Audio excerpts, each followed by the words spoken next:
Steve, what's up? Yo, what up? I already left. Perfect, we're all on time, aside from Nav. It's New York City, man. This is the mecca of nightlife.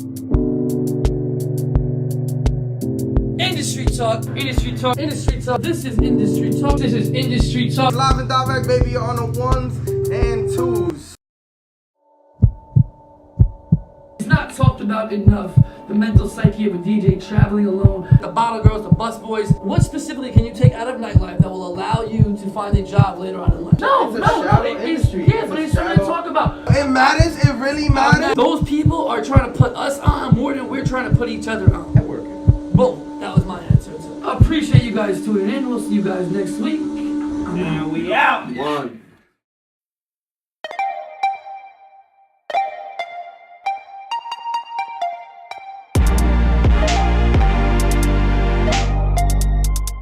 There's not a shelf life to this game.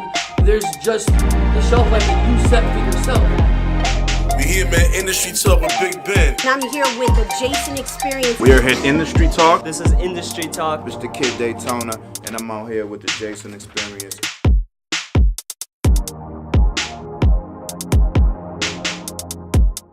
This isn't a pizza you put in the microwave at 3 minutes and you come back and it's ready. It takes time.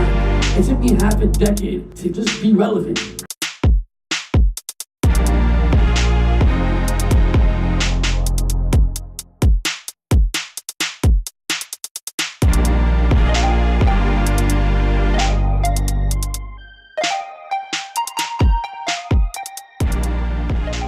Industry Talk, welcome back to the Function House. DJ Marty Rock, Jason Experience, whole cast in here. Shout out to Vitali, motor director / shooter. We are here.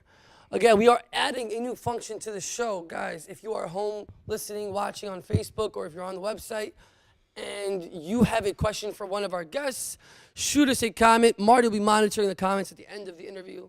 He'll be inserting some of these questions as well. If you guys are overwhelming with questions, obviously, we're not going to flood 30 to 40 questions, but we'll try to get as many of them in as possible. Our next guest, he's the first of a kind in the show. I've been trying to get something like this together for a while, so I'm super excited to talk to him. He's the sound and lighting guy for Tao and Lavo. Tao Group. Oh, Tao Group in general. Okay, even better. So this is gonna be a broad conversation. I'm super excited. Conan Ramirez. What's going on? What's going on? Oh, it's good, man. Welcome to the Function House. AKA Wyclef Schlong. Now, just so everybody knows, we got two BX dudes here in the Function House at the same time, so it's gonna get fun here pretty fast. It's gonna get interesting. I thought this was gonna be the late night. I thought this was gonna be the late night one. By the way, Real quick, big shout out to Jay Dobby. on the check-in. Tuned in, yeah. He's on Gotta the shout check-in. out My Jay guy, Dobby. Dobby, who just, by the way, fucked cancer up, yo, for real. So, Woo! real quick. Stage 4 lymphoma. And By the he way, beat it up. cancer straight up. Facts. Wow. You know, we've been dealing with that in my family, but it's all Hey, love. man. Now let's get. Besides that, Talk let's to keep me on. about how a kid from the Bronx goes all the way from uptown and ends up downtown at Tao weeklies and daily. Listen, it started like 17 years ago, to be quite honest with you. I started at the Roxy, worked at Rock Candy, room service, opened up Greenhouse, Provocateur, opened up Avenue, worked at Marquee since 2008. And then I've been with Tao Group ever since, and I've done openings all over Tao Group. And then obviously I have side projects also that I do. And I designed some work. I designed the sound system for the Lately. And you know, just a bunch of stuff. I've also worked in the gay industry, strip clubs, and it just keeps going and going. Like my resume is endless. What you research usually it's Google, YouTube, and then mostly just what we can find out online, or the Function House, which is also shout out to Vitali, man, who really one of the only guys that gave me when I was doing research on DJs, one of the only guys that ever gave me any library because of all the interviews they have, but. With you, it's difficult because we really can't find too much information online regarding sound tech, lighting, Right, absolutely. etc. So I picked up the phone, I do what I do. Right. And somebody told me, you jump on the mic and you control these rooms with like like you're really really good at this. Yeah, I shake the room When up. did this come to, bro? When did this come? This is I've never heard of this in my entire life. When did this happen? Why? How did you have the balls to even do this? All right, so like all the DJs in New York that know me know that like I have like jumpy personality. We get down. We're all fun. I have fun with Marty all the time. Dimitri Mack, I have fun with him. Mel DeBarge is my best friend. Like so, like everybody knows this about me. Like I could get on a mic, I could talk for hours. So it just happens to be one of Talgu's partner, Andrew Goldberg's birthday, and the DJ didn't want to talk on the mic, so I just grabbed it, and from there, it just like. It just evolved, and now like if I'm not there one night screaming on the mic, it's weird. Yeah, it really is though. It really is. It It just really doesn't. is. It doesn't. It's just not. The energy is down. You mentioned you're in Tao. You're in Tao Group in general. Now you have all these different venues that you're working in. Tao specifically, let's say downtown, right? Tao downtown Very specifically. very creative client base, very client forward. Right, you know what I absolutely. mean? Correct. I think that's honestly their most client forward venue is Tao. Absolutely. Ironically enough, that's the venue that you're on the mic the most. Yeah, absolutely. So how does a guy from the Bronx who's not supposed to have a filter kind of political his way I mean, into it's No, been, he still don't have a filter. I don't have I'm a filter. still Fuck trying, that. I'm trying to figure this I roll out. don't have a filter. don't have I a don't filter. have a filter. So how does this work?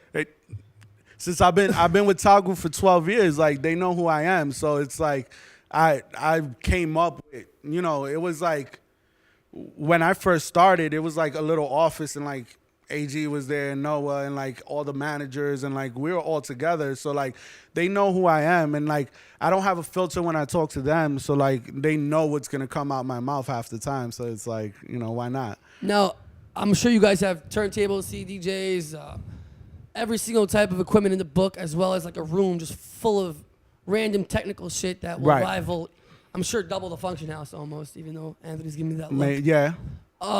What are some crazy riders that these DJs come up with that make?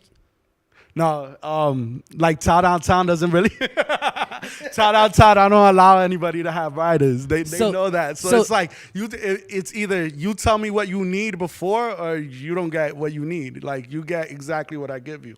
So like, I usually have like 2 turntables, two CDJs, SL4 box, 900. Everything works perfectly because like I'm meticulous. And in that sense, with like the equipment, I'm meticulous with it, and I keep up to date. Like I'm there, like during the day, like 3 times a week, at multiple venues, like keeping our stuff up to date and like keeping our stuff like adequately working and stuff, things of that nature. So like we never have an issue with like, oh, like this doesn't work, or like if it doesn't work, it's like someone broke a like crossfader one day and like the next day it's fixed. That's facts. Actually, recently It gets happened. fixed that fast? Yeah, it gets fixed that fast. That doesn't happen anywhere other than Again, so that speaks to the value of having a tech guy or a lighting technician. Now, this is my real question: is we don't see a lot of technicians in New York City. A lot of these clubs don't see value in it. Simple fact that the evidence is in the pudding that nobody is actually. A lot of these clubs, we saw Cielo has, we saw a lot of Tao. I mean, all of Tao Group Can we has. just acknowledge the 5 sound guys in New York? Yeah, Shout out to Scott LaRock. Scott Shout out to LaRock is Mike. Scott LaRock is like from when I was younger, like I looked up to him and like he's like a close friend of mine now. He's like, you rival me sometimes. So shout out Scott LaRock 100%. Mike D. Shout out to Mike D. Shout out to Joey Vera, but he's not in New York anymore. He's in Atlantic City. Who else? Oh, shout out to Gene from Arc Audio. You see, but you can barely name 5. Don't you think that's such a valuable position in? I mean, I can name more than 5, but like a lot of people like one thing that I stuck close to me was like staying in New York. Like I don't want to leave New York. Like I'm from here. Like I love my city. I love everything that everybody does around us. There's always competition and stuff like that. But like I stay in New York, so a lot of our good techs in New York are on tour right now. They're literally on tour with like different artists and things of that nature. So it's kind of hard to keep our good techs in New York. But don't you think that you're undervalued as a position? I mean, we're all undervalued. Nah, I think we're overpaid as promoters. As promoters, Yeah, we're man, definitely maybe. overpaid. Yeah. Maybe. I mean, We just control the pipeline, so we get to control the right, prices. right, absolutely. But like, I think in terms of like techs and DJs, we're underpaid 100%. 100%. But why? Why is that? That's my question. Because you get new guys coming in, and I'm not gonna name any DJ names, but like I've No, heard. why is it tech? Forget the DJs for a second. Why are techies? All right, so if a DJ gets underpaid, then a tech is 100% gonna get underpaid. Why? Why? Because if they're thinking, oh, if we could short a DJ, then we could short a tech, and then is the same issue. Like there's a lot of up and coming techs that'll work for $100 a night, and it's not right. You know what I mean? So like the caliber of work that they do is not up to par, but then they'll take a lower number. So then they'll bring them in and be like, oh well, this guy's taking a lower amount. Why can't we just hire him? So basically, again, the whole influx DJ Right. market. Okay. Yeah. Again, this whole diluting thing where you guys blame everything on the dilution of nightlife is tiring for me because I don't understand one I hear thing. it all the time. This is Like, this whole this- dilution this where is there's- the conversation this I is, hear this all is the time. competition of if you're the best at your craft, you will get, and it's proven because you're sitting on top of the mecca of your yeah, job. of course. So if you're going to be the best at your job, you will get booked the most. I'm mean, tired of people coming up here saying to me that there's an inflation of people that aren't talented, and that's why we're not getting like paid the way we should get paid. I mean, I personally think that you have to do more than just your job to solidify your position. Proven Like, in point case. proven in example. point, Yeah. because I've literally seen, like, for us, like a promoter or a GM or somebody will call us like, yo, I need an opener, but I have no budget. And obviously, you got to go do that to maintain the relationship. I mean, but which is real. We're but calling it a it's spade a real. spade. But like, and but like, you, there's for the untold instance- stories is like. I worked for a production house when first early in my career. I worked for a production house that owes me to this day like 20 grand. Right. And they shitted on me. Like, Right. so like it's Talk like about it. No, I've paid my dues too. Like, No, of course. Just But like you- DJs pay their Yup. dues, I've paid my dues 100 times over. Yeah, Which but is- I've literally seen you do more than what you're expected to do, Of than what your course, job I is. You have know what I to. mean? But you've But, done like, that. I'm But you passionate- do that I'm to passionate about solidify. this. Right, but 'Cause you it's not also a- do it to it's- solidify your presence. it's Like I've solid- literally seen you create revenue for the club. When you're trying to do things that are in unison, let's say the DJ with the promoters, with the GM, and everybody comes together and has one goal: push the party, push the party, push the party. It becomes successful. Now, as a lighting and sound, a lot of people are ignorant, including myself. I don't really know what you guys do. I know intelligent lighting works with the music. Let's be honest. I'm not a genius when it comes to this. So break down for me exactly what you do, and don't give me. You So can't I'm looking because up the people at because home- we the have the people at home can't see the lighting All up right. there. No, I know, but absolutely. Just so give me a like little bit so, of what so you the do. lighting goes to the music, right? Okay. All right. Most of the time, there's someone there moving the lighting to the music, and that's what I do in terms of lighting. We're talking color schemes. We're talking about Color movements, schemes, movements, rotations. strobes, movements, pulses, like everything. Once it goes to the music, Now, when you're that's attacking like this, I it's see not them- tapping. I'm like usually programming the whole night. So when you say programming, what does that mean? Plugging in an algorithm and it's programmed? What is that? Like, it's not algorithms. It's like Break little this down numbers. ignorant. Like I'm It's- super ignorant. All right, so there's each lighting fixture has a address number, and Okay. then with the address number they have attributes, and then you program the attributes to the light, and So then pretty you much the group them movements. together, and you program the movements all So you night. basically do like F5 to F6 to F9. that Basically, puts that together. like this does this. But you see how like- much more impressive it is when you break that down. Me, Yeah. I just see you doing this, but now and that then, I know that and you're, then you do that all night, and then I sit there and pay attention to like because Tao Downtown, obviously we're in a hotel, so like I'm dealing with like emails on my phone from like the hotel. You're too loud, like you got to bring it down. Or then the GM comes and tells me, yo, we have this client, like we have to do X, Y, Z, and then I'm the buffer between management and the DJ. So like if they're getting if the management wants to scream at the DJ, they don't scream at DJs, they scream at me. so talk to me about the relationships you have with DJs. Actually, I want to just put you on the spot. Give me your top favorite. I'm not best. Favorite DJ. Top 5 favorite DJs to work with in New York City. I'm not saying that. Number one, Mel DeBarge. Nah, I By can't. default. Give me some of your favorites, though. By default, my best friend. Give me some favorites. All right, at by least. default, Mel DeBarge. Okay. Big Ben. I like working with Dimitri. He's fun. Dimitri Mac jumps off of everything, by the way. I also like working with PS1, Marty Rock. Obviously, that's my boy. I love him. Like, I look at him as a little brbrother. Since day one, yo. Since day one, since I met Marty, like, that's my little brother. Like, I don't care what nobody says. DJ Reach, I've been working with DJ Reach for 15 years. I've freaking known that. He knows me, basically. We get into our little things and stuff like that, but that's like one of my closest friends. Let's take it to just between Lavo, Marquis, Tao, Avenue, PhD. Break down each in its unique. What's unique about each lighting system? And sound for that matter. But we'll get to the sound after. Let's stick with the lighting for now. Well, Marquis Lavo, PhD, and Avenue, we all operate basically off the same lighting board. So it's like either more lights or less lights. There's not that you could create different effects with it, but like it's just like more lights or less lights. The lighting boards are all the same. So they use the same type of coding, the same type of everything. So it's not that big of a like.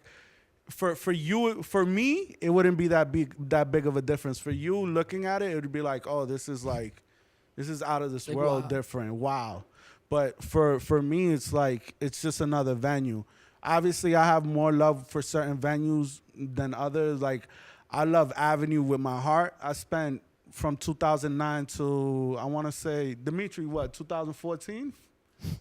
Yeah, from 2009 to 2014 at Avenue. I feel like Jeopardy, like he getting help. But you love from the version crowd. 1 Avenue or version 2 Avenue? I love version 1.2 Avenue.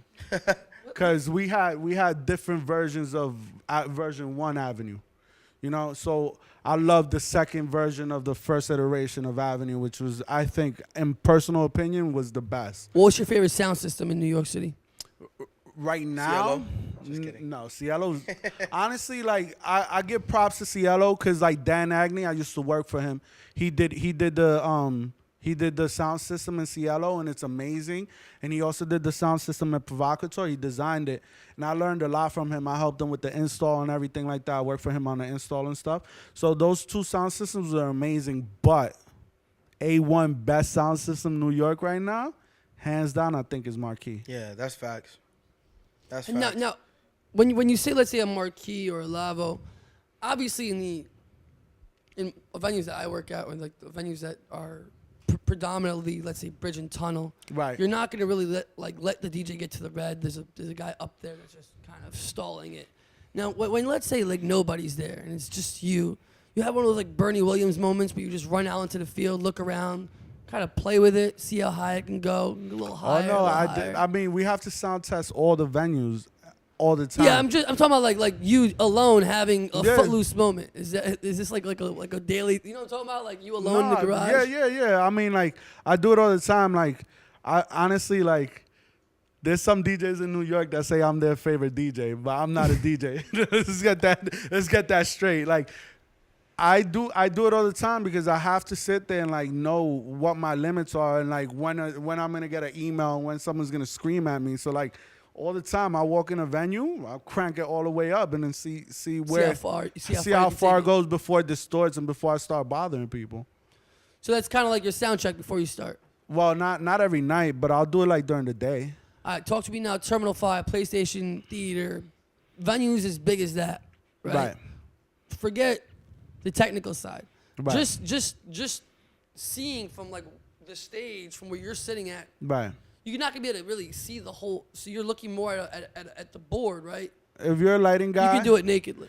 like That's my question. You is, could do can it you nakedly with the because naked eye? you know your room. So like you're sitting in front of most of the time when you're in front of a lighting board, you could definitely 100% at least see 95% of the room.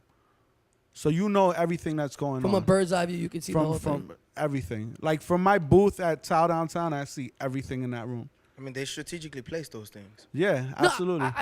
but there's definitely going to be a time where you're not going to be able to see everything. At least I think so. No, you see everything. Some of those boards even have like monitors for surveillance That's what I saw. cameras. So like, right. Like so, like for That's what I example, meant, yeah. for example, Marquee Vegas, right? In Marquee Vegas, you went internationally and did this as well? I mean, nationally, like Vegas. yeah. I've been to Vegas. I've been to Chicago. I've been to LA. Oh, fire. Yeah. So like, But have you done that on your own dime, or have you done that? No, I don't pay for that. Crazy. But they flew you out. from the company. You think I pay for something? That's kind of dope. No, I'm just saying. Nah, like some people might do that shit. Nah, what I mean? I'm not gonna do it on my people own would do dime. that. Yeah, no, I'm. Nah, You tell me they flew you out to do sound lighting. Yeah, I've been flown out to Vegas to do sound and lighting and stuff like that. This is what's fucking up the industry, man. People don't see value in shit like this, which is extremely valuable. You know what I mean? This is the shit that needs to be paid for in salary. Like you need to be getting paid salary. Like I am on salary. Well, as I say, no, your job, meaning your job. You're on top of your field in your job. I'm talking about every club should be having one of these. Well, yeah, it's not going to be implemented as that. Give me a club that doesn't have a tech. Everybody. One Oak. All right. No, I like One Oak doesn't really have a tech. Nah, they have a lighting guy. He goes he- above and beyond, and he tries to do as much. But as he can. he's not really Up a and tech. down definitely doesn't have a tech. All right, 1,000%. the first lighting install at One Oak, I personally did it. That was in 2010. They didn't have no lighting. Because they don't look at it as a like a really like a night. They look at It's it like a as more super like a lounge. little lounge. Yeah. Like a super lounge, exactly. So they look at it as that. So like when I did the first lighting install in One Oak, they were like, just put a couple lights on and like make sure we could turn them on and off. But this was what, 2 years after they opened? Well, no. 08 they opened? No. Like about 2 years after they opened? Yeah. Honestly, when we first started Avenue, that was like almost the concept too. Like we had like 6 little fixtures, and it was like, oh, like do whatever you can with this. These clubs need to understand that hiring you as a base salary and you're telling me you're doing a DJ's job, a sound tech job, a lighting job, all in one, and this isn't a standard. Like you're going above the standard. It can't, because a lot of people look. It's cost, right? When you look at a DJ, I don't know what other places in the city. I'm like a little jaded to like what Tao Group does now, but let's just give like a equal medium salary of like $800, right? All right, it's A night or a week? He said, let's talk about a DJ. Let's talk about DJs. A good tech, you're paying him like $300 or $400 a night, right? Then you have security, which is like anywhere from $3,000 to $5,000 a night. Then you have staff, which is like another $5,000 a night. You know what I mean? I know the cost and expenses of a club. I know the cost and when you do the No. cost breakdown, because they never look at the. That's not the way we do this. Okay. So let me explain this. It's the nickel Let me explain and this. If diamond. I hire you as a tech, I'm taking $500 off him. That's how nightlife works. Nightlife That's doesn't facts. go, how much do I make? Now let me make more money to pay more people. No. I make X amount of money. Right, how absolutely, can I cut my costs to now pay you? So let's say your nightly budget, right?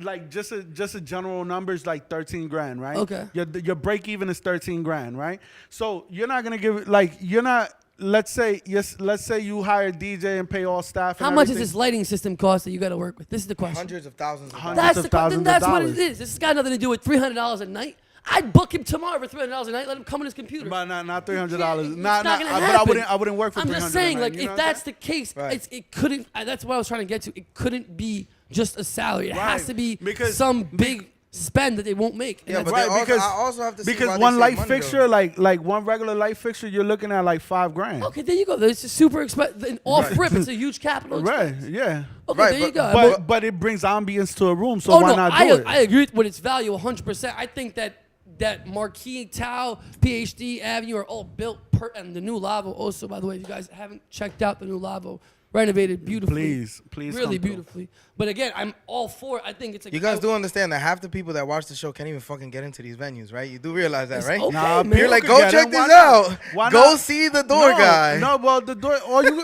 listen. Door guys are easy to No, deal we don't with. keep no secrets on this see, show, man. You can't get into let me these tell you- clubs, Let me man. tell you, that's straight bullshit. Spend You know money. why? I'll let you know why that's bullshit. It's not bullshit. Wait till Christmas Eve and buy a ticket. You get it. It's No, not listen. bullshit. You walk up to a door guy, right? You're absolutely polite. You look the part. You Right. don't look like a fucking slob, and Right. you'll get into the venue. Yeah, but That's you- all it takes. But you have to pay money. And then you pay your fucking cover charge. Right, That's right, it. right, So right. But that's what I'm saying. So, These so people. why you? Yo, if you don't have, we're talking about an entitled generation here, but Conan. let me tell you something. If you don't have $100 to go to a club, don't go to a club. Of course. 100%. 1,000%. I hate hearing the story. 1,000%. Listen, I hate hearing the stories. Oh, I gotta pay $20 at the door. Like, dogs, it's $20. Yeah. Pay the $20, get in the club. I mean, you're not paying $20 nowhere downtown, but still. I mean, Still. but like, all right, let's 40. It's 40. All right, so you paying $40. Say $40. All right. So you don't have $140 to go to a club, then don't go out. Right. 100%. Again, I'll we're losing co-sign that. sight. That's We're super losing valid. sight. We're losing sight of the conversation. The conversation is very simple. The capital in nightlife doesn't begin when you open up a club. People, when they open up a club, are spending the last $150,000 to open up a club. Right. And that's why they're getting into it, because they're laundering the last $150,000, $250,000. That being said, you're probably going to use your money for other things but a lighting system. Because the first thing that's going to bring you money through the door is revenue, which is going to be a big artist, or let's say it's going to be Right. promoters. So you're going to spend all your money on that instead of looking at the long game and being like, hey, why don't I build an infrastructure first and then go from there? Which Right. apparently seems to be the problem with nightlife, that a lot of people are just kind of filling in and different that's roles. that's why I feel like Tile Group like excels, because they go, listen, we're It's gonna the house. Well, we all know we're gonna open. They go, we're gonna open up a new venue. We're gonna spend XYZ. We're gonna do the infrastructure. We're gonna do sound, lighting, everything, and this is what it's gonna be. And people are gonna come because we got the right people in the room. Look, you know, there's two concepts. You can either come into a city and you can go door to door, or you can build the biggest grocery store and have everybody come to you. Exactly. It's that simple, and that's what they've done. They've dominated the market. They do a great job at it, and it's fine. I've never actually had a problem with their business model. I think it's a great way to work. Right, and absolutely. I think that people knock it are just people that can't replicate it, and it's fine. You're not Right. going to be AIG. You're not going to be MSG. Find your own lane. Create your own, just like you did. You created your own brand. You created your own revenue.